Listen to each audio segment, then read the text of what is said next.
En flûtiste averti, Benoît Leleu sait que l'harmonie en musique est aussi importante que l'harmonie d'une maison. En achetant la sienne, il ne savait pas qu'il vivrait des heures sombres, un mal-être inexplicable. Il y a 3 ans, il fait appel à un spécialiste du feng shui. Il peut enfin respirer. Je me sentais pas bien dans ma maison. J'avais une grosse impression de lourdeur, des angoisses. Et c'est vrai que la maison, quelques jours après, quelques semaines après, elle est devenue beaucoup plus légère, beaucoup plus accueillante. Il y a vraiment un sentiment de sérénité et puis de joie que je pense qu'on avait perdu au fil des années. C'est François Drouvin, spécialiste en Picardie du feng shui et de la géobiologie, qui l'a aidé à recomposer l'énergie vitale de son logement. Ce jour-là, il réalise une cartographie énergétique d'une maison qui posait problème à Carole, sa propriétaire. Et quand je me rapproche de ce téléphone, la pollution qu'elle dégage est à peu près sur un rayonnement de 3-4 mètres tout autour. Donc ça peut polluer votre voisin, ça peut vous polluer la chambre qui est au-dessus. Lors de sa visite, il utilise des outils de mesure électromagnétique, mais aussi de drôles d'objets comme cette baguette de sourcier et un pendule. Là, par exemple, je vais chercher pourquoi je me sentais un peu moins bien ici que là-bas. En géobiologie, je recherche les rivières souterraines.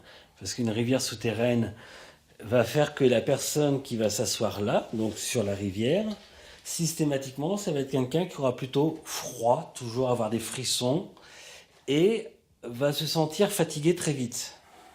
Autre source d'inquiétude, au fond du salon, François a un étrange ressenti. C'est ce que moi j'appelle dans mon jargon une cheminée cosmotellurique. Cheminée cosmotellurique, c'est une sorte de tout à l'égout de la Terre, quelque chose de naturel quelque part. Il y en a tous les 200-300 mètres. Il y a un blux énergétique qui se fait. Tous ces relevés confirment les soucis de Carole. Elle espère que le feng shui va maintenant redonner du bien-être à son domicile. C'est un dernier recours. Après, je vendais ma maison, je partais. Parce qu'elle était vraiment mauvaise, quoi. Et on n'avait plus d'amis, on n'avait plus rien. Je vous dis, c'était devenu un peu l'enfer, quoi. Là seulement, je peux commencer à entrevoir le feng shui, c'est-à-dire la circulation des énergies dans ce lieu. Pour améliorer l'énergie du lieu, François lui conseille avec l'aide du plan de bouger les meubles de place, changer les couleurs murales, rajouter des plantes ou mettre des décorations plus stimulantes. Mais comme souvent dans une maison, une pièce ici pose problème. Et rien qu'à la façon dont les gens m'appellent en me disant « j'ai ce souci-là », dans ces lieux, souvent je pourrais dire où se trouvent les toilettes, si c'est au centre, à l'est, à l'ouest, au sud-est, tellement c'est flagrant sur la difficulté qu'ils vivent au quotidien. Si c'est un problème de couple, toilette au sud-ouest, si c'est un problème d'argent, toilette au sud-est. Et c'est des moments tellement mathématiques que ça ferait sourire. Il va donc installer certains objets censés bloquer les mauvaises ondes provenant de ces pièces énergétiquement polluantes. Je vais la neutraliser également. Voilà. Donc vous allez avoir une plus petite maison, peut-être, enfin au rez-de-chaussée au moins, mais avec que des pièces, on va dire, nobles. Mais notre géobiologiste Picard est surtout appelé par les entreprises pour améliorer leurs performances en stimulant les énergies vitales de leurs bureaux. Dans cette grande surface, François a redessiné les salles suivant les principes du feng shui.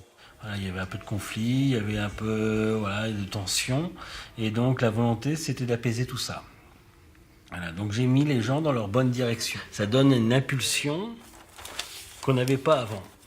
Et donc je vais proposer par l'excuse de la décoration quelque chose qui va faire recirculer les énergies. Voilà. Donc la décoration, ça peut être des codes couleurs, ça peut être une redisposition des pièces et des meubles, ça peut être aussi des éléments de décoration comme des photos, des tableaux. Et la zone de pause là-bas alors, il y a des bons retours. Ah bah oui, tout le monde se sent bien là-bas. Même tout l'encadrement, on y passe. En plus, c'est un moment d'échange. Je trouve qu'il n'y a pas de tension, quoi. Ah, très bien. Ouais. Dans le magasin, pour suivre les principes du feng shui, la direction a même déplacé la ligne de caisse de 3 mètres pour éviter des ondes négatives aux caissières. Dans le premier diagnostic, ici, on était sur la zone des caisses. Or, pas de chance, il y avait une grande faille géologique qui passait en travers. Et les nanas qui étaient aux caisses n'étaient pas bien du tout. Ils étaient vraiment fatigués. Au niveau de la vitalité, il y a 2 fois plus d'énergie là que là. Et a priori, au niveau des caisses, maintenant ça se passe bien. L'équipe reste bien stable. Et donc pour moi c'est bingo. Comme pour les maisons, François a truffé le magasin de protection contre les ondes telluriques pour améliorer la circulation des énergies. Des galets bretons sont même cachés dans les rayons. Ici il y a une pierre. Les pierres vous permettent de faire un maillage, une connexion, une trame d'une pierre à l'autre et l'ensemble va créer des zones qui vont être plus agréables que d'autres. Inventé pour les empereurs chinois il y a 4000 ans, le Feng Shui a de beaux jours devant lui. Soigner les gens en soignant nos lieux de vie et de travail reste une philosophie indémodable.